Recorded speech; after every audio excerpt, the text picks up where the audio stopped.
राधे राधे दोस्तों, आपका स्वागत है कान्हा फैंसी ड्रेस में। आज मैं आपको 0 नंबर के कान्हा के लिए विंटर की ड्रेस बनाना बता रही हूँ। इसके लिए आपको 20 इंची का, ये मैंने वेलवेट का कपड़ा लिया है। 20 इंची का कपड़ा लेना है क्योंकि वेलवेट का कपड़ा थोड़ा मोटा होता है, इस वजह से 20 इंची काफ़ी रहता है। और 2.5 इंची चौड़ा। अब इसको मैं चारों तरफ से मोड़ करके सिलाई लगा दूंगी। इस तरीके से थोड़ा थोड़ा मोड़ लेना है आपको, ज़्यादा नहीं मोड़ना है, बस थोड़ा थोड़ा, जिससे कि धागे ना निकलें। बस इससे ज़्यादा की ज़रूरत नहीं है। बस इस तरीके से थोड़ा थोड़ा मोड़ के आपको सिलाई लगानी है। ये मैं बस इसमें सिर्फ कपड़े से और थोड़ी सी वो कैप बनाऊंगी, तो थोड़ी सी इलास्टिक लगाऊंगी और चिपकाने वाला बेल फ्लू लगाऊंगी बस। और इसमें किसी भी चीज़ की ज़रूरत नहीं है। आपकी बहुत ही प्यारी सी सुंदर सी ड्रेस बन करके रेडी हो जाएगी। मैं नेपी वाली ड्रेस बना रही हूँ, जिसमें कि नेपी भी होती है। तो छोटे नंबर के कान्हा जी होते हैं तो उनको नेप पहनाने में थोड़ी प्रॉब्लम रहती है, और जो ड्रेस के साथ नेपी रहती है तो आसानी रहती है। कहीं भी आप ट्रैवल करने के लिए भी ले जाते हो तो भी नेपी वाली ड्रेस में काफ़ी रिलैक्स रहता है। तो ये मैंने चारों तरफ सिलाई लगा करके कपड़ा रेडी कर लिया है। अब ये हमारा सिलाई लगने के बाद में 2 इंची रह गया है। ये हमने 2.5 इंची काटा था, तो आधा इंची हमारा सिलाई में चला गया है, 2 इंची रह गया है।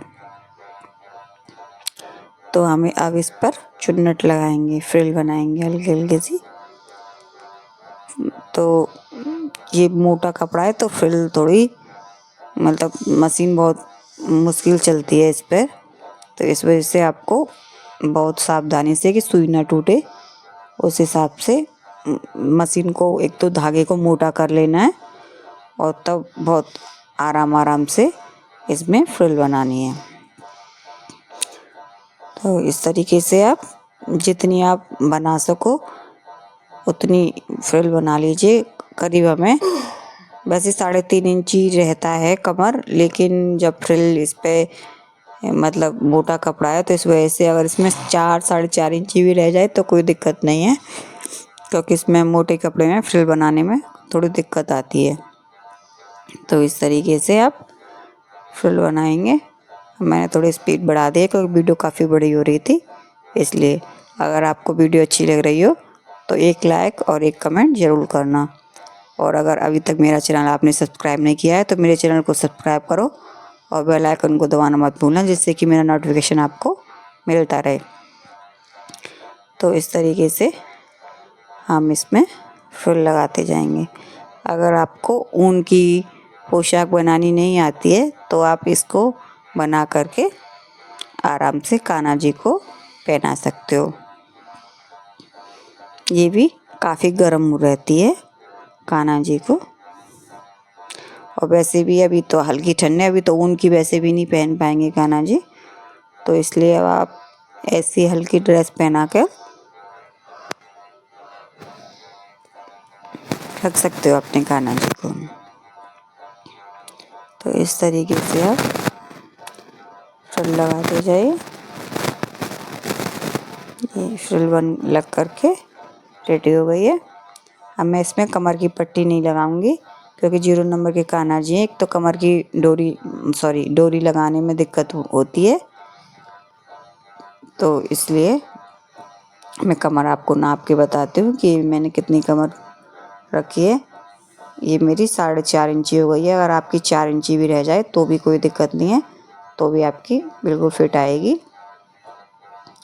अब ये हमारी चोली बनकर के घेर बनकर के रेडी हो गया है। अब इसकी चोली और नेपी हम एक ही में बनाएंगे, तो वो बनाएंगे अब। तो उसके लिए हम 7 इंची लंबाई और 2 इंची चौड़ाई का कपड़ा लेंगे। 2 इंची में आप 1.5 इंची भी ले सकते हो। अब इसको तीन तरफ से दो तरफ से मोड़ लेंगे, मोड़कर सिलाई लगा लेंगे। ये पोशाक बहुत अच्छी बनकर के रेडी होती है। अगर आप इसमें लेस लगाना चाहो तो आप इसमें लेस भी लगा सकते हो। मैंने इसमें लेस नहीं लगाई है, ये ऐसे ही बहुत प्यारी लग रही है, लेकिन अगर आप चाहो तो इसमें लेस लगा सकते हो। अगर आपको ये पोशाक परचेज करनी है तो आप इसे परचेज भी कर सकते हो। 8384843273 नंबर पर व्हाट्सअप करके आप इस पोशाक को परचेज भी कर सकते हो अपने कान्हा जी को पहनाने के लिए। अगर आपको बनाना बिल्कुल भी नहीं आता है तो, और आपके पास समय नहीं है बनाने का, तो आप इसे परचेज भी कर सकते हो। तो इस तरीके से मैं दोनों तरफ इसमें सिलाई लगा लूँगी। अब एक तरफ से जो खुला भाग है उस तरफ से मैं पलट करके सीधा कर लूँगी। ये बहुत मोटा होता है, तो पलट के सीधा करने में भी कोई आसानी रहती है। या पेचकस से या किसी पेन से, किसी की भी मदद से आप इसको यूँ पलट करके और सीधा कर सकते हो। यूँ आराम से आसानी से पलट करके सीधा हो गया। अब जो खुला हिस्सा था उसको भी मैं मोड़ करके और सिलाई लगा लूँगी, क्योंकि ये कपड़ा ऐसा होता है इसमें धागे से निकलते हैं तो थोड़ी दिक्कत रहती है। इस वजह से सारे में लॉक कर देंगे तो कहीं से भी कोई भी धागा हमारा निकलेगा नहीं। अब मैं इसमें सिलाई लगा दूँगी।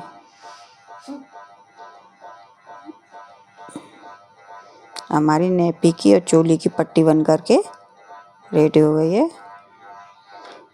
अब मैं इसको बनाती हूँ। अब इसको यूँ फोल्ड करके यूँ आधे तक हम इसमें सिलाई लगा लेंगे, एक के ऊपर एक रख के थोड़ा सा और सिलाई लगा देंगे।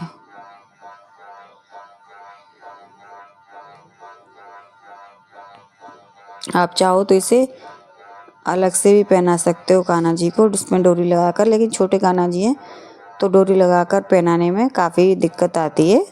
इसलिए आप इसको अगर फ्रॉक में, ये कान्हा जी की जो मैंने फ्रॉक बनाई है, इसमें अगर अटैच कर दोगे तो ज़्यादा ईजी रहेगा पहनाने में, इसलिए मैं इसे अटैच करके ही बनाऊँगी।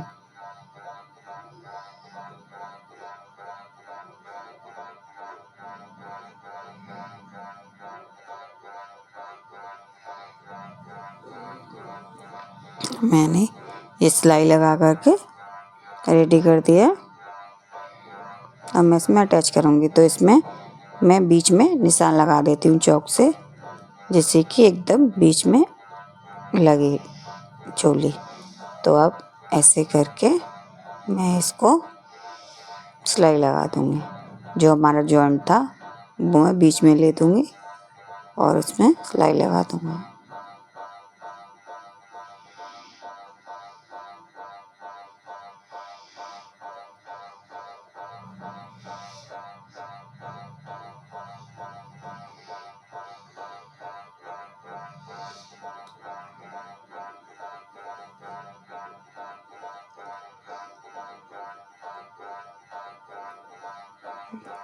तो इस तरीके से हमारी नेपी और चोली बन करके रेडी हो जाएगी।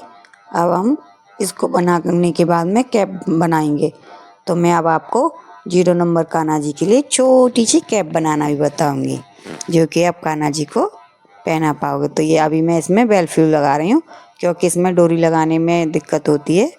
तो ये छोटे से कान्हा जी की ड्रेस है, इसमें डोरी लगाने की ज़रूरत नहीं है।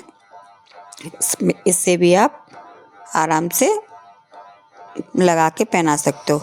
तो जो नुकीला भाग होता है जो चुभता है, उसको हम ऊपर की तरफ लगाएंगे, तो हम सिलाई नीचे की तरफ से लगाएंगे, क्योंकि वो धागे को काट देता है। अगर हम ऊपर की तरफ से सिलाई लगाएंगे उसमें, तो धागे को काट देता है। तो हम बेल फ्लू को नीचे करके उसको और ऊपर से सिलाई लगा देंगे। और जो गुदगुदा सा भाग होता है उसको हम कैसे भी लगा सकते हैं, उससे हमारी मशीन का धागा नहीं टूटेगा। तो एक को हम ऊपर लगाएंगे और एक को हम नीचे लगाएंगे, जिससे कि आराम से हम उसे चिपका के पहना सकें। तो ये मैंने नुकीला भाग था, ये मैंने ऊपर की तरफ लगा दिया है। अब जो सॉफ्ट वाला भाग था उसको मैं नीचे की तरफ लगाऊंगी।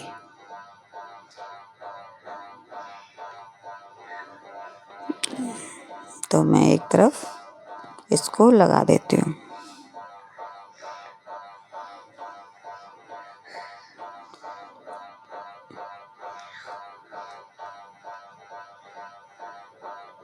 अभी ये लग कर के रेडी हो गया।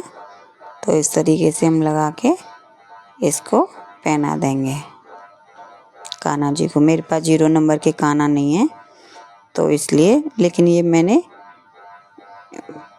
एकदम परफेक्ट आएगी। अगर आप पहनाओगे अपने कान्हा जी को तो एकदम परफेक्ट आएगी 0 नंबर के कान्हा के लिए, क्योंकि मेरे पड़ोस में एक कान्हा जी हैं तो मैंने उनको पहना के दिखाई थी पहले इसी साइज की, तो एकदम फिट आई थी। तो ये भी एकदम फिट आएगी।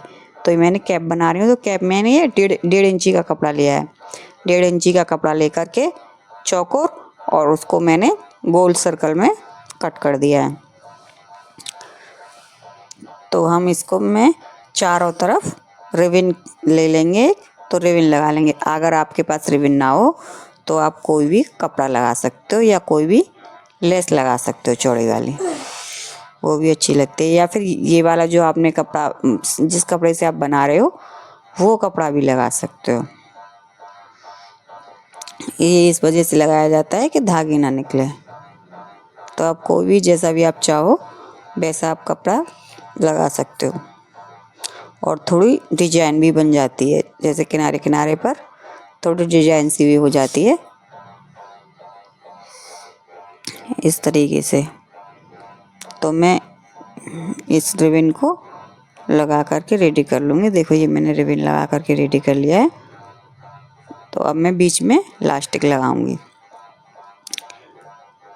तो इसमें पतली वाली इलास्टिक लेनी है आपको, गोल वाली नहीं लेनी है, लेकिन पतली वाली इलास्टिक लेनी है। और आपको रिबन के अंदर अंदर लगानी है इलास्टिक। रिबन के बाहर नहीं, ऊपर नहीं आनी चाहिए, रिबन के अंदर ही अंदर लगानी है इलास्टिक। या तो आप निशान लगा लीजिए तो लगा लीजिए, या फिर ऐसे ही लगा लीजिए। करीब हमको एक ये हमारी उंगली होती है इतनी बराबर का जगह चाहिए कान्हा जी को पहनाने के लिए, क्योंकि कान्हा जी की सर 0 नंबर के कान्हा जी का हमारी एक उंगली की बराबर का होता है। तो ये हमारी इलास्टिक लग गई। तो ये हमारी कैप बन करके रेडी हो गई। देखो कितनी छोटी सी, कितनी प्यारी सी कैप बनी है। ये हमारी कैप बन करके रेडी हो गई। तो हमारी कैप भी हो गई और ये हमारी ड्रेस भी हो गई। इसमें नैपी भी है, चोली भी है और ड्रेस है और कैप है। आप इसको आराम से अपने कान्हा जी को पहना सकते हो। राधे राधे।